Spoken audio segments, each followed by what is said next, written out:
The dictionary defines defenestration as the act of throwing a person or thing out a window. Really not my favourite word.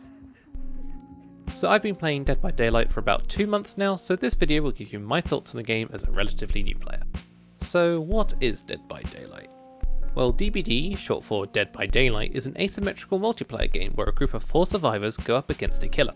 The survivor's goal is to repair 5 generators located on the map in order to open some large doors to escape the trial. The killer's goal is to stop the survivors escaping by downing them and putting them on sacrificial hooks in order to, well, kill them. You can basically think of it as a very elaborate cat and mouse game. There is a lot more to the game, such as the killer's basement, the hatch for the last survivor to escape, perks, and the controls of the survivors versus the killers. I'll explain all this as we go along, so let's get into how my experience was starting out.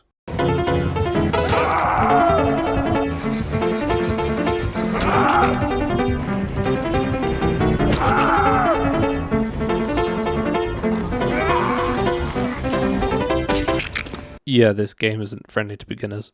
The tutorials help you learn the basics of the game, but in terms of all the meta strategies and perk builds, you kinda left to figure it out for yourself. So in the beginning, I didn't really like the game because I didn't really know what I was doing. Now, I didn't expect the game to spoon feed me all this information, but the tutorials didn't even mention perks, so there could have been at least some demonstration.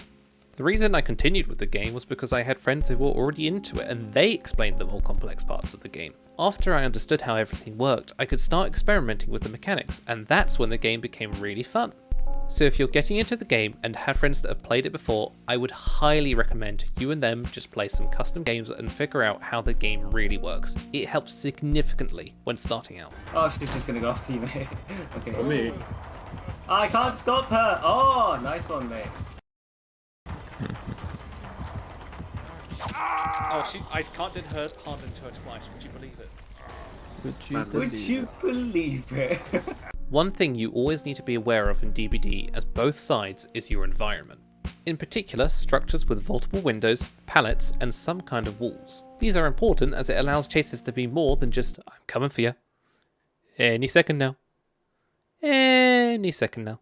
Instead, since the survivor is in third person and can quickly vault windows and place down pallets, they can play mind games with the killer with where exactly they're going to go. Meanwhile, the killer is in first person, vaults windows slowly, and has to break pallets, which means they need to try and accurately predict where the survivor is going to go in order to down them. This is what makes the chases in DBD a lot of fun, because successfully pulling off a good chase on either side is really satisfying to do.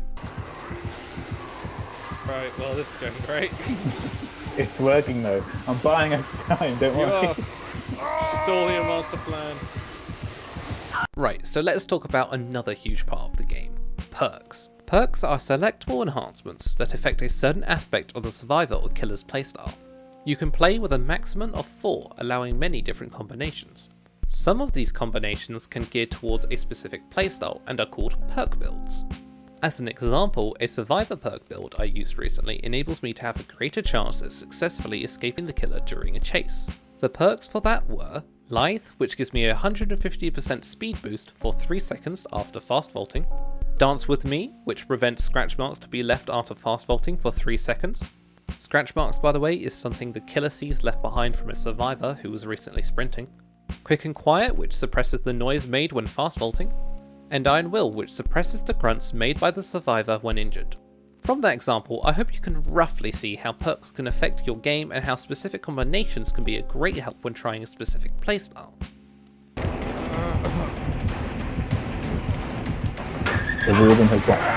Why did that not work? Once I was quite familiar with perks and had a grasp of how the game plays, heading into online games was a lot of fun. Of course, you do run into annoying people, as with any online game, who use dirty tactics, which makes the game less enjoyable for all the other players. I'm looking at you two.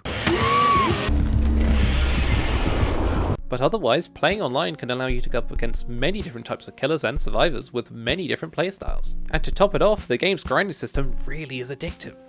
To briefly explain it, every action you do in the game gives you blood points in a variety of different categories. These points can be spent in characters' blood words to unlock perks, items, add-ons, and offerings to upgrade that character. The blood word can also unlock teachable perks, which allows you to find perks in other characters' blood words that would usually be restricted to one specific character. Some perks and offerings can award you more blood points in certain categories, so equipping them will grant you the ability to obtain more of them, which means more blood points and more offerings and more blood points! I'm sure that sounded perfectly simple for anyone who hasn't played DBD before. Point is, DBD has some excellent game design, which results in it having an excellent multiplayer experience as well. Doesn't mean it's perfect though. Oh, God. Selection. I didn't choose I this. can't my believe God. this. Oh my No joke, God. this was a random map selection. I didn't choose this. Oh wow. So DBD is not without its faults, and oh boy, faults it has. The game is a bit bugged, to say the least. You're likely to run into some bugs each time you play, but they're rarely game breaking. From what I can gather from talking to friends who have played the game for longer and watching DBD content creators, the game tends to gain more issues as new content gets added. Okay, but what sort of bugs are we talking? Well, I will list 3 that I often come across. Number 1, hitboxes. Due to how the player's game interacts with the servers, when a killer lands a hit, it can sometimes seem very undeserved from one of the player's perspectives. Number 2, joining friends' lobbies. Sometimes after returning to the lobby after a game, you or someone else will be kicked out and may have to restart the game to join back. Number 3, performance issues.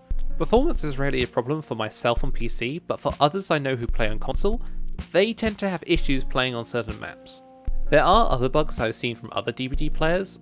I do find the animation one's kind of funny though. However, I don't believe it takes away from the game's enjoyment, and rather the bugs just become minor annoyances. That's not to say all players agree with that. Some are currently trying to organise a boycott of the game for the next 3 months in retaliation. Regardless, I don't believe the developers don't care about DBD's issues, but they certainly aren't very proactive about fixing them. From what activity and communication I have seen from Behaviour Interactive, they do want to improve the game, but are slow to do so, and their priorities really are in the wrong place. Still, I'm confident the game will continue to live on and be fun. After all, it is at its peak player count, so you would have thought if it really was awful, the count would have dropped by now. No, I think he's not.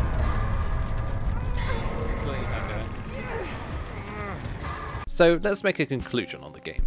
Would I recommend it? Yes, it is a very fun multiplayer game that offers something quite different from most other games. If you haven't played the game before and like the sound of it, I would totally recommend picking it up. Just keep in mind the learning curve and the bugs to not set your expectations too high. If you're still unsure on the game, then look more into it or pick it up during a sale. If you already own the game, it is on Game Pass, and haven't played it recently or at all, then just go for it, nothing to lose there, right? And if you're currently an active player of the game, then Basement Bubba, am I right? I need a heal. No, don't heal up. Come and rescue me. If I die, Oh, right, okay. I'm gonna be so Fucking hell. depressed. And there we have it, my video on Dead by Daylight.